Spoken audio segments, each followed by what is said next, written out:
저는 그 포스터 하나만 보고 영화를 보러 왔다가 굉장히 쟁쟁한 캐스팅을 보고 놀랐었는데요. 그래서 특히 이영영 씨가 오랜만에 등장해서 굉장히 큰 기대를 보고 봤는데 예상외로 별 등장이 없으셨는데 혹시 다른 이 푸른 소금의 시리즈를 예상하고 이런 쟁쟁한 캐릭터들을 배치하신 건지. 사실은 이제 어제도 약간 그 비슷한 질문이 나왔는데 뭐 이제 시리즈는 아니고요. 이제 조연들의 그 이제 마무리 뭐 역할 좀 더. 근데 사실 찍혀진 게 좀 더 있어요. 김민중과 이제 윤여정의 마지막 갈등이 있어요. 의심을 받고 구해준 거에 대한 그다음에 이제 끝까지 죽여야 하는 어떤 그걸 부여받고 뭐 이런 장면들도 있고 그게 그런 장면들도 있고 이경영도 이종욱을 죽여요. 사실은. 그 이제 그 전화하면서 통화를 하는 장면 사실은 그 지하 주차장에 이종욱이 비참하게 죽고 뭐 이런 이제 장면들이 더 있어요. 이제 느와르적인 조금 더 있는데 이게 상업 영화가 2시간 20분짜리는 예술 영화가 될 것 같아요.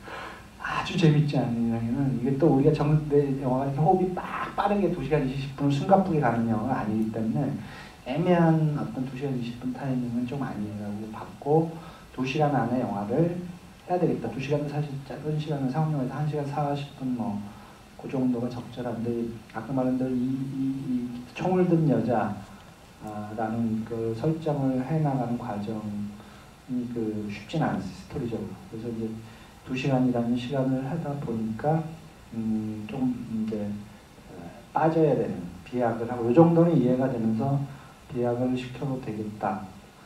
또 두 사람 사이에 더 관심이 마지막에 가면서 가까워져 가면서 좀 더 그쪽 사람들이 관심을 가질 테니까 잊어버릴 수 있겠다. 그런 생각을 했습니다. 다음 질문하실 분 남자분이시죠? 예. 제가 가끔 관객과 대화하는데 일전에는 여자분을 남자라고 해가지고 예, 현정환이라고. 예. 네.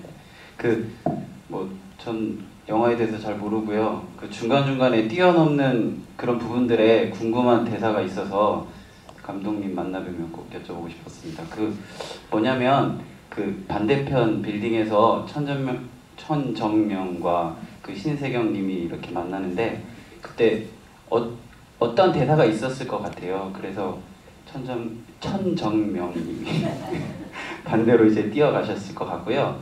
두 번째로 이제 송강호가 총에 맞는데 그때 제가 이렇게 트위터에도 여쭤봤는데요.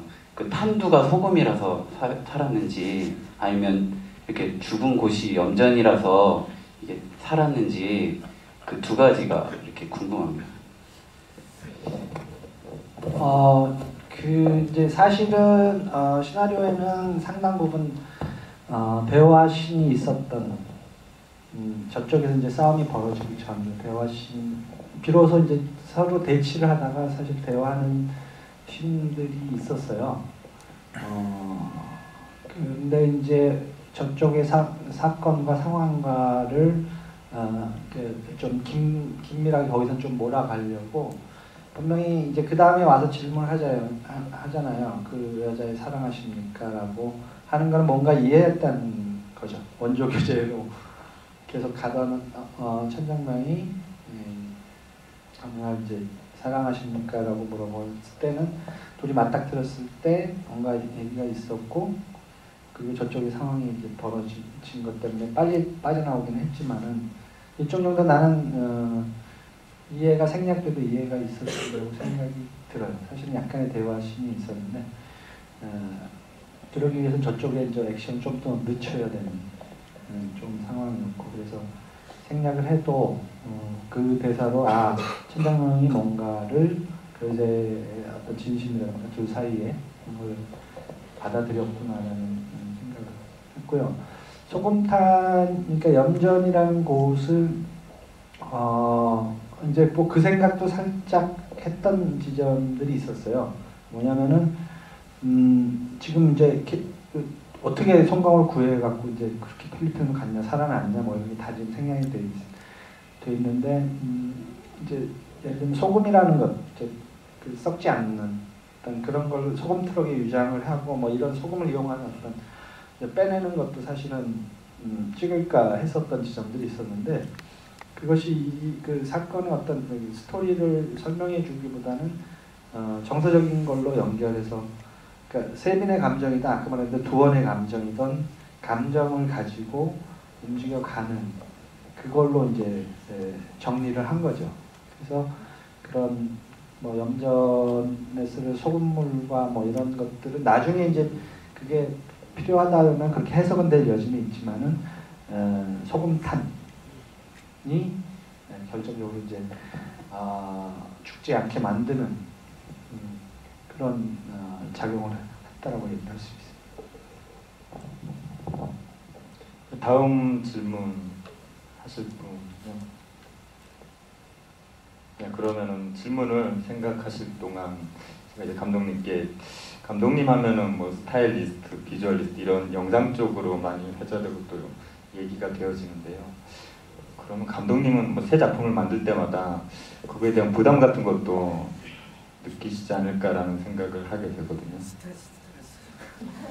아니 그러니까 좋은 지적이긴 해요. 자의 이제 개성 좋은 지적인데 이제 그 평단이나 이런 데서 오해를 좀 하고 있는 것은 영상미만 앞세운다라는 건데 절대 그렇지 않죠. 영화 감독이 제가 영상 감독도 아니고 어쨌든 이야기와 영상 이미지를 같이 결합시키는 게 감독의 역할인데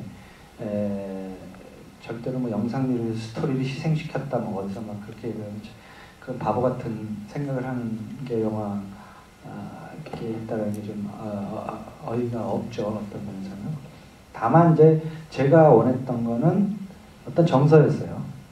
그런 호흡들.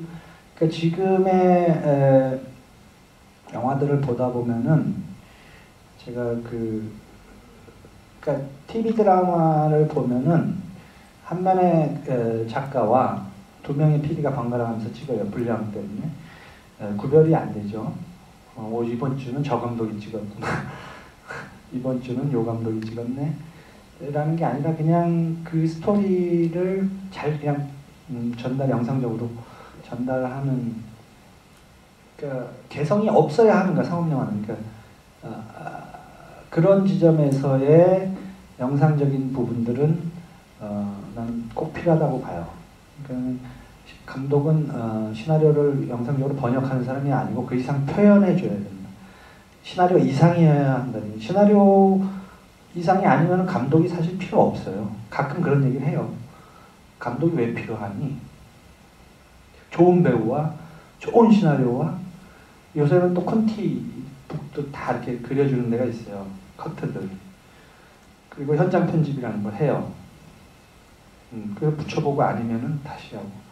여러 요소들이 있는데 그렇다면 시나리오보다 훨씬 영화는 좋아야 된다고 생각해요. 항상.